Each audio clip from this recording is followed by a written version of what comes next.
Assalamu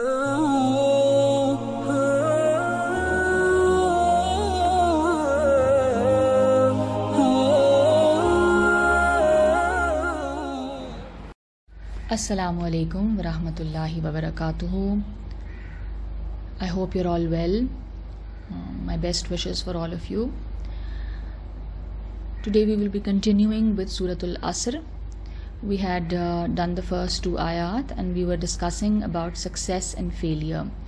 That what is that ultimate loss that Quran is talking about, that Allah is swearing upon time and saying that mankind is indeed in loss, that He's swearing upon time that mankind is in total loss. So today inshallah we will discuss success and failure and what the criteria for success and failure could be. So let's begin. A'udhu billahi minash shaitanir rajim. Bismillahir rahmanir rahim. Allahumma anfa'na bima 'allamtana wa 'allimna ma yanfa'una wa zidna ilma. O Allah, benefit us by that which you have taught us, and teach us that which will benefit us and increase us in knowledge. Allahumma arinal haqqa haqqan warzuqna ittiba'ah wa arinal batila batilan warzuqna ijtinabah.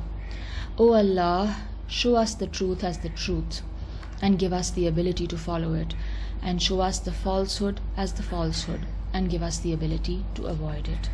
Ameen ya Rabbil Alameen. So we were talking about success and failure, benefit and loss.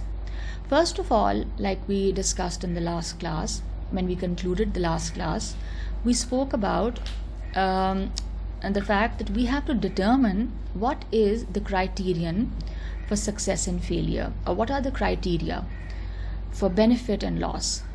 So like I mentioned, there could be several criteria. It could be intellect, our intellect guiding us as to what is benefit and loss or what is success and failure. It could be observation and experiment. It could be a person's own desires, the fulfillment of a person's desires. It could be the law of the land, that a person is observing the law of the land and he has been able to do that successfully and thereby he is successful. Or lastly, it could be revealed text, that is what the revealed text is telling us about the parameters or the criteria for success and failure. When we use the terms benefit and loss, success and failure, we have to be certain as to what is the criterion for these. One criterion to determine success and failure, like I said, could be intellect. There are two opinions concerning intellect as a criterion. According to one opinion, intellect is the ultimate criterion. Intellect could be mistaken, but it can be corrected only through intellect itself. This is the philosophical viewpoint, the viewpoint of the philosophers. For them, intellect is the ultimate criterion to determine the truth, or to determine what is beneficial or what is not beneficial, what is success and what is failure. According to the second opinion, intellect cannot be made a criterion to determine success and failure, benefit and loss. Those who hold this viewpoint base their opinion on the fact that intellect finds evidence or justification for the satisfaction of our base desires. So it can be misleading, because in reality it is just providing us justification for fulfilling our desires. If observation and experiment is the criterion to determine success and failure, then this is basically the scientific method. Fulfillment of one's desires becomes a criterion for success for some individuals.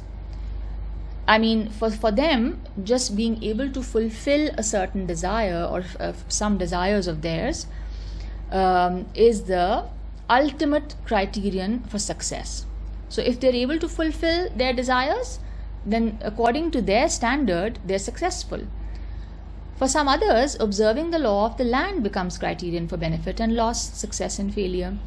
And lastly, like I said, for religious people, revealed text defines to them what is success and failure or benefit and loss. So we see that according to religion, the ultimate criterion for success or benefit is to attain God's eternal pleasure.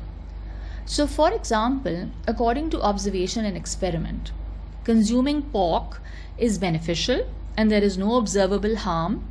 But if one is a Muslim, then the revealed text is the final criterion for benefit and loss, and that text prohibits us from consuming pork, and then it is detrimental to do so, even though physically or apparently there seems to be no damage.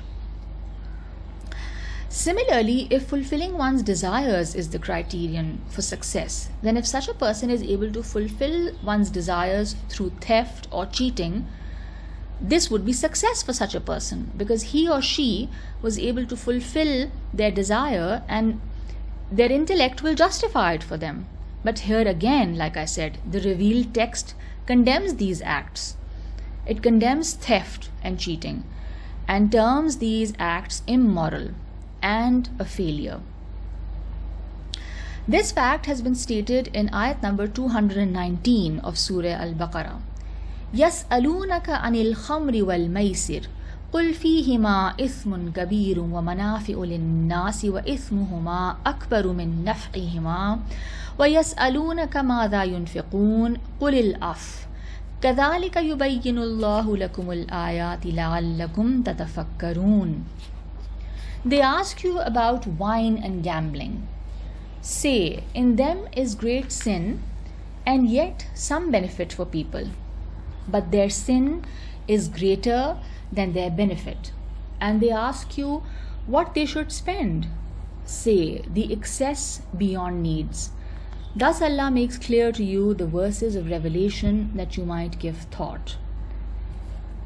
So here we notice in this ayat that Allah is clearly telling us that there might be benefit for some people in consuming wine and gambling, but the sin that they will be accumulating by committing these acts will be greater than the apparent physical benefit. And also, spending anything that is beyond our needs is actually worthwhile, worthy, and it is rewardful. Though apparently it will seem like a loss, because if you're saving something or if you have excess beyond your needs, it is actually a sign of success. But here Allah is saying that spending that excess wealth is what? Is actually good for you. It is rewardful in the hereafter. So according to the revealed text, the sin of these acts is much greater than the physical apparent benefits. Generally, man acts to fulfill his base instinctual animal desires. Those are the greatest motivators. Like the strongest motivational factor could be the instinct to survive. The survival instinct is one of the strongest instincts in human beings, and a lot of man's actions are actually stemming from that particular instinct.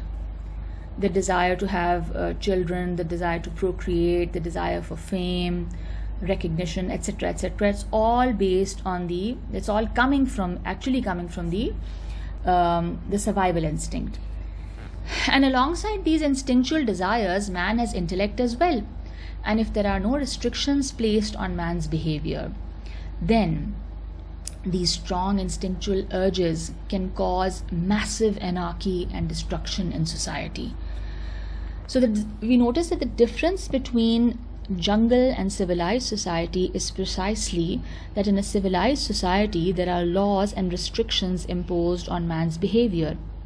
And one very important purpose of religion also is to civilize man's instincts. And however, religion does not completely suppress these desires. That is not required. It's not required to completely suppress those desires. Rather, it civilizes them.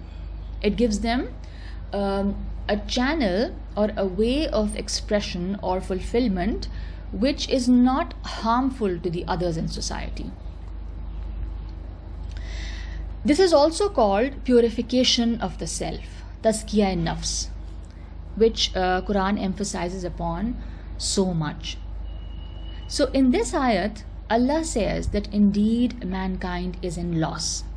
That is why I thought it pertinent to discuss what loss means and what could be the criteria to determine what loss is. In the next ayat, Allah has made an exception as to who will be saved from that huge loss. 4 principles have been mentioned which can save humanity from eternal loss. Here we will conclude today's lesson, and inshallah we will discuss the 4 principles mentioned in the next ayat in detail. ربنا تقبل منا إنك أنت السميع العليم وتب علينا إنك أنت التواب الرحيم سبحانك اللهم وبحمدك نشهد أن لا إله إلا أنت نستغفرك ونتوب إليك آمين. السلام عليكم ورحمة الله وبركاته.